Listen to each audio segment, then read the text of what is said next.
So hello everyone, hope you're doing all right. Imagine a little bit tired near the end of today's session. All right, this is going to be a very pragmatic talk about game jams. Boop.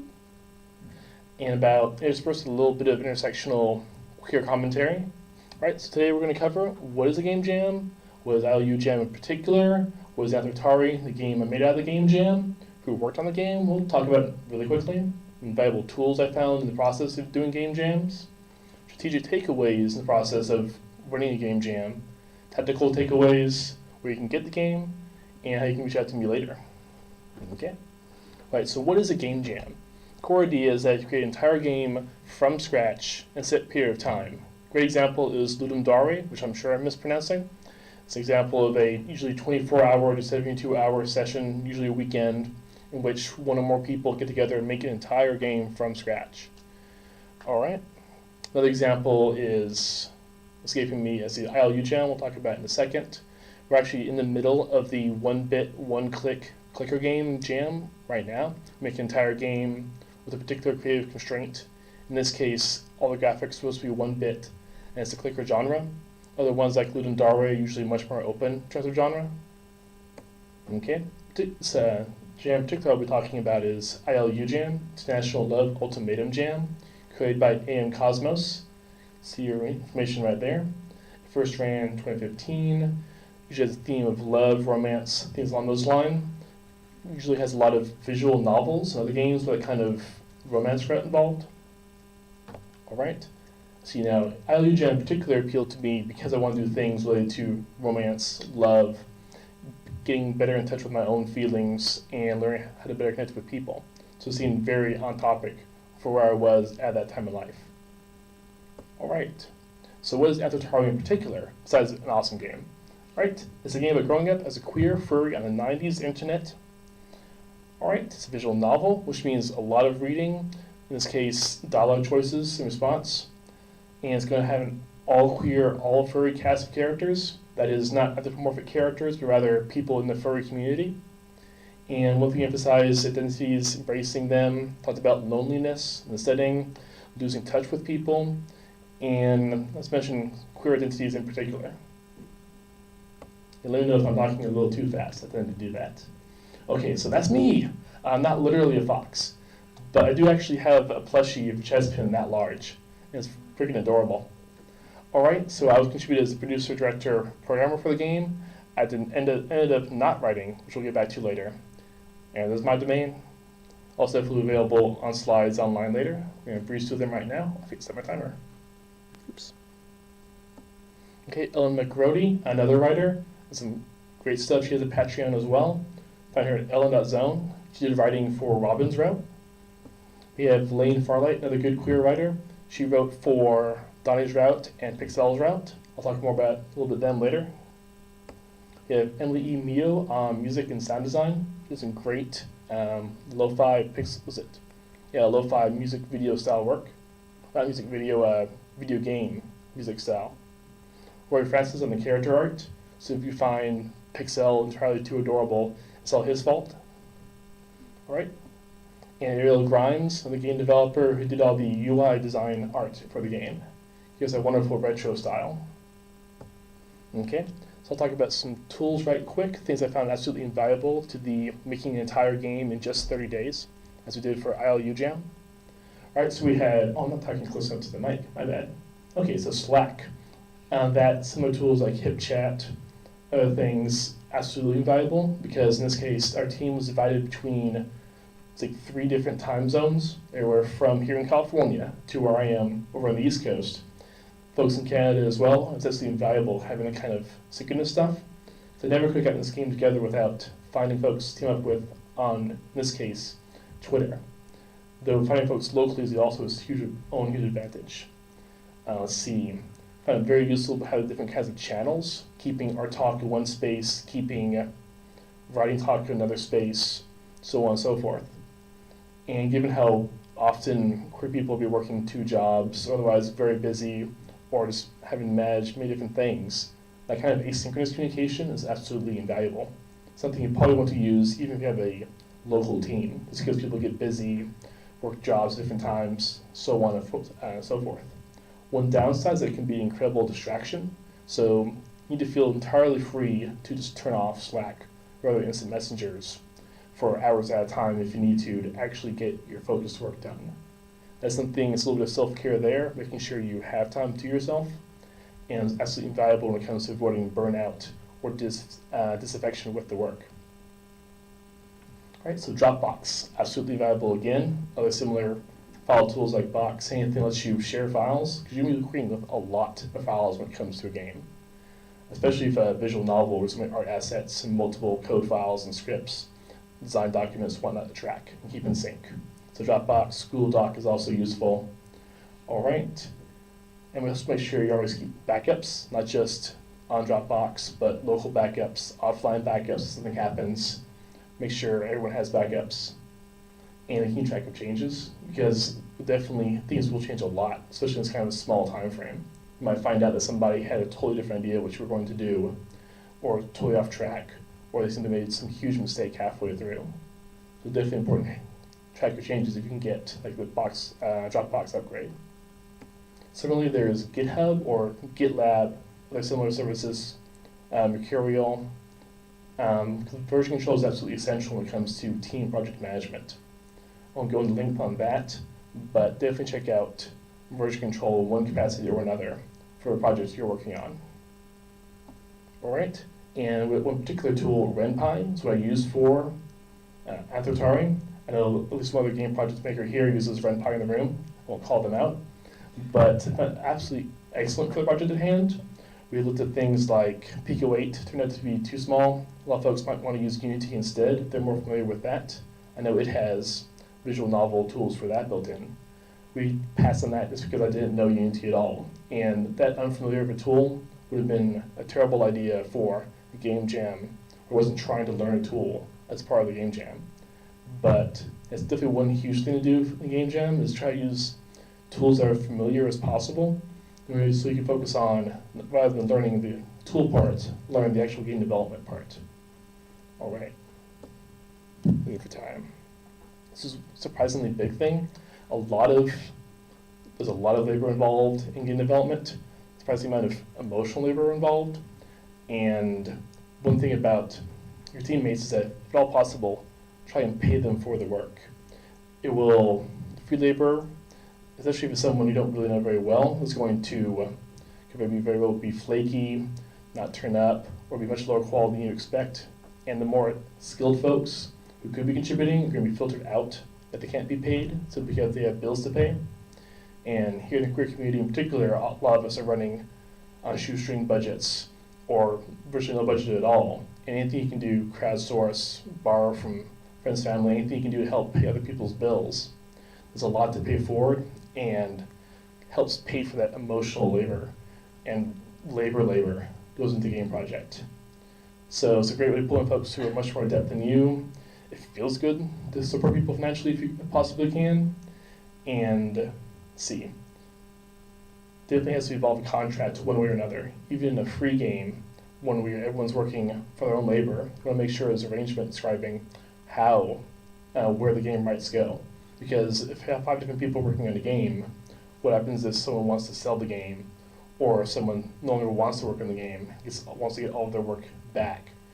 One of the things you want to sort out just in case something happens. An environment as volatile as working really heavily on one project for a whole 72 hours or a whole month, that's dramatically increased chance of some sort of volatile issue. We're fortunate Anthotari had nothing like that, but then everyone was being paid and contracts up front.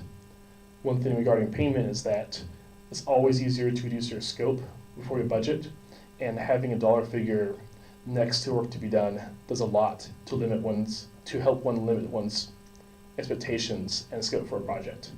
Like if you see that you have to pay twice as much for twice as many images, you'll probably find a way to get by with half as many images.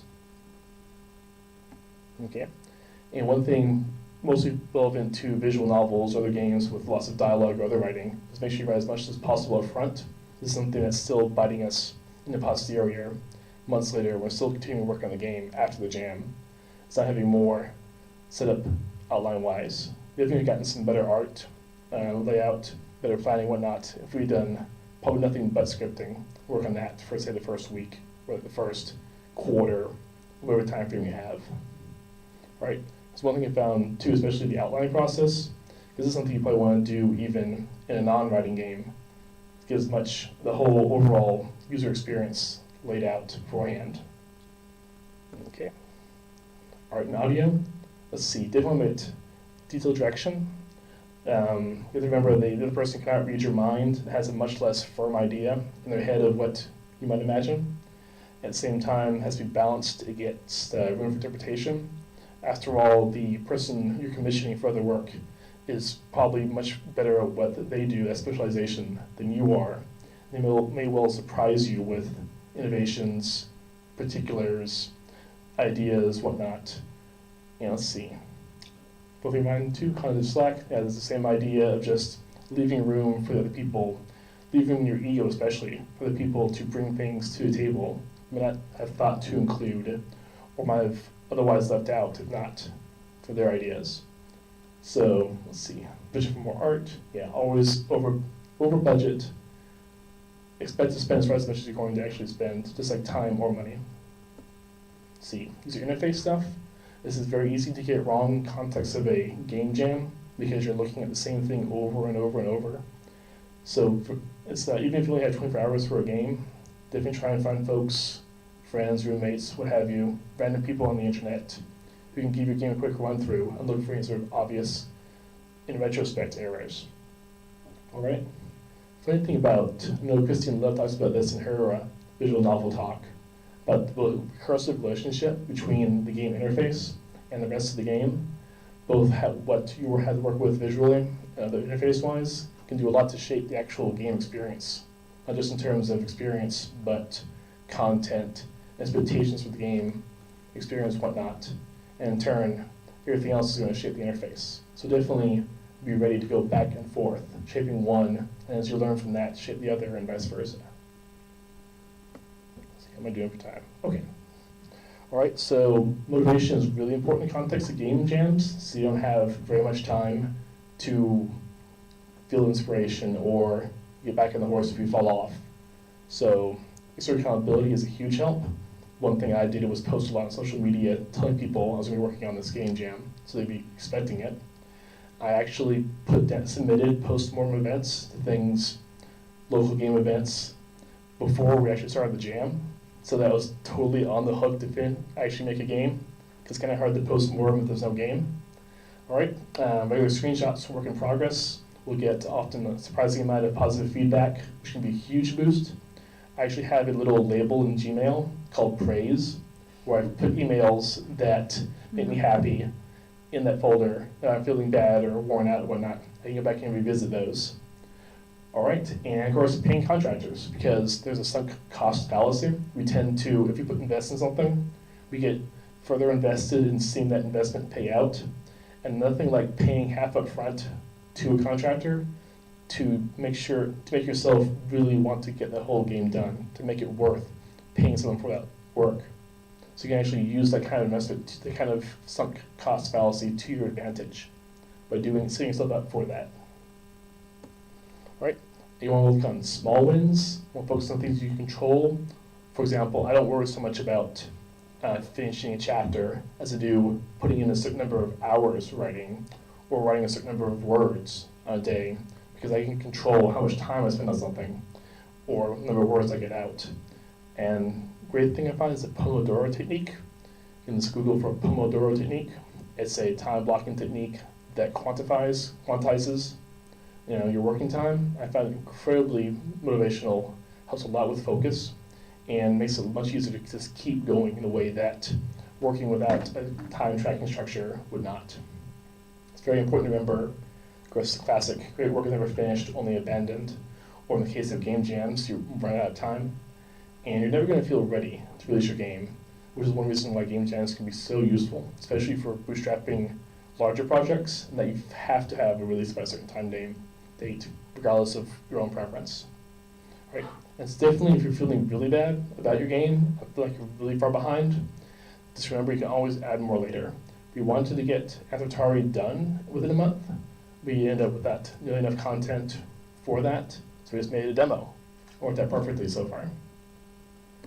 All right, avoiding burnout is very, very important. After all, if you're a creator and you burn out, you can't produce anymore. If you're a director, producer, in charge of a project, and you burn out, that can bring the whole thing to a halt. And that's a little matter of self-care, particularly important here in queer communities to monitor for that. Make sure you're hydrating, taking your pills if you have those, exercise, getting outside, taking time deliberately away from the project to refocus, even if it's just 5 minutes after every hour of work. One thing I did remember distinctly, the experience of taking a day off, a phone-free day off at the beach near the end of the project, which if I had not, I would have burned out entirely. It seems like I lost a day, end quote. But yeah, it's a whole week of continued work because I was longer about to burn out.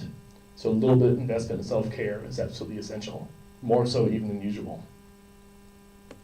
All right, and quick thing, you can sell your game. That's one thing a lot of people doing game jams forget, is that, especially if you finish it, you've got something you can actually put on the market. It's a great place to do that. Oh, Steam Greenlight, at least until recently, allows surprisingly simple games. HIO is a great place for putting up any old game. You might even be able to get money out of your demo. I'm always surprised when someone volunteers to pay money for the free Atari demo, which still happens. So clearly, if you have a complete game for your game jam, who knows what might happen there. It's important to remember that charging for your game, even if you might not otherwise do it, is a great way of, one, getting more money for later, two, validating your work, because money in the bank, you can't pay the rent with exposure, you can pay it with money. And it also helps players enjoy the game more. It's often a forgotten thing that, like the sunk cost fallacy we mentioned earlier, when people invest in a game, they're more likely to actually enjoy the experience. They have not paid for the exact same game. And that said, I've made like $40 off the demo so far. So and that was off a course of several months. So it's not even paying for my coffee. Yeah, so definitely set expectations accordingly and let every dollar be a pleasant surprise. All right, and good reminder that it's okay to not finish game jams. After all, it's more about the process, result, journey, rather than destination. How am I doing for time? Good, okay, yeah. All right, somewhat learning than anything else. If you come away a better game developer for the experience, that's a huge reward in and of itself. I'm definitely a much better visual novel developer after just 30 days of working at Atari than I was before that. Not to mention I have a whole bunch of new material I can work with, from story drafts, art assets, whatnot. I've got a game demo I can bring to other things like Stugan or Indiecade, what have you. I can then submit and further incentivize myself to then complete later. And see, as I mentioned, yeah, of course, be ready to fail a lot. If you find yourself completing the game 2 days, 5 days, or with half the game jam left to go, you probably get pushed up a little bit more, assuming you're not about to burn out, of course. But yeah, definitely always try the great context in which to stretch yourself, try things you've never tried before, be it in terms of tools, if you're trying to learn tools deliberately, try out different scripts or different game designs. Yeah. Technical takeaways, set up a mailing list right now, ideally like right after this panel, or like while we're answering questions, because there are few things, if anything, more valuable to independent publishers, developers of any kind, be it software or books, what have you, than a mailing list. That can pay for it hugely, and it's usually a very slow process in terms of gathering readers list. So the sooner you do that, the better. I started doing it, I set it up even before the game jam. So every time I talked about it on social media, new posts for content, got new signups, and it's been a huge, just nice, pleasant, slow rise up, hockey stick, towards more subscribers. And when the game actually comes out, I'll have who knows how many people ready to buy it versus a bunch of people wondering, what game is this? Let's see, skip the other two things. All right, where to find the game? Atari.com. Yeah, if you're going to get a mailing list, also get a domain name. They're really cheap, especially some of the novelty ones. Yeah. Game itself you can get on thirdtruck.itch.io. Email, that information. Mastodon is pretty cool. Y'all reach out to me later. I'll have business cards, so you don't have to write all that down. And that's the game jam presentation.